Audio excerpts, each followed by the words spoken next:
Loud স্পিকারের আওয়াজ পৌঁছতেছে, পর্দার অন্তরালে মা ও বোনেরা, কোরআন হাদিস থেকে যতটুকুই তেলাওয়াত করলাম, আশা রাখি একই সামনে রেখে কিছু কথা রাখবো।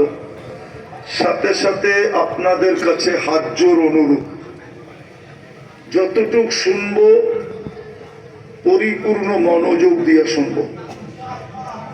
দ্বিতীয়, পরিবেশটাকে বিলকুল নীরব নিঝুম রাখবো, কেননা দুটোটাই আল্লাহর আদেশ।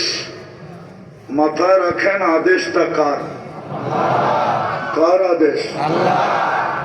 আল্লাহ নিজে বলতেছেন ফাস্তামিউ ওয়া আনসিতু, দুটোটাই কোরআনের শব্দ।